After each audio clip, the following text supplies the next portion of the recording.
ఒక క్రైస్తవుడు తెలియకుండా చేసే అతి భయంకరమైన పాపం చింతించడం. ప్రార్థన చేసేటప్పుడు కూడా మనకున్న కష్టాన్ని బట్టి చింతిస్తూనే ప్రార్థన చేస్తూ ఉంటాం, చింతిస్తూనే బైబిల్ చదువుతూ ఉంటాం, చింతిస్తూనే ఆ చింత కొద్దే ప్రార్థనకి వెళ్తూ ఉంటారు. ఒకవేళ కష్టాలు శ్రమలు ఎక్కువ ఉన్నాయి అనుకోండి, ఎక్కువ ప్రార్థనకి వెళ్తూ ఉంటాం. కానీ అదే ప్రార్థన పాపంగా మార్చబడుతుంది అన్న విషయం గ్రహించు.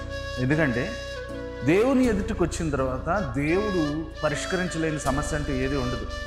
మరి అలాంటి దేవుడి దగ్గరికి చింతతోటి రాకూడదు. క్రైస్తవుడిగా జీవించేటప్పుడు ధైర్యంగా జీవించాలి. ఫిలిప్పీలు రాసిన పత్రిక 4వ అధ్యాయము 6వ వచనంలో ఈ విధంగా రాయబడింది: దేని గురించి చింతపడకుడి, కానీ ప్రతి విషయంలోనూ ప్రార్థన విజ్ఞాపనముల చేత కృతజ్ఞతాపూర్వకంగా మీ విన్నపములు దేవునికి తెలియచేయండి.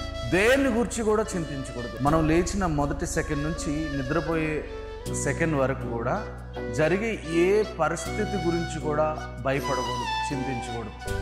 ఎందుకంటే మన దేవుడు మనకు తండ్రి వంటి వాడని నమ్ముతాం. క్రైస్తవులు దేవుడిని ఎలా నమ్ముతారు?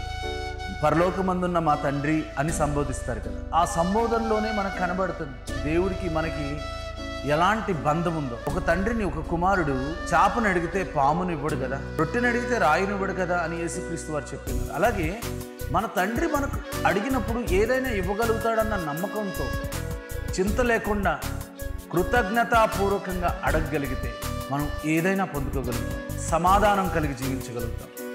ఈ లోకంలో దొరకనటువంటి గొప్ప సమాధానం దేవుని దగ్గర నుంచి పొందగలుగుతాం. కాబట్టి తెలుసో తెలియక ఎన్ని రోజులు చింతించారేమో, ఈ రోజు నుంచి చింతించకండి.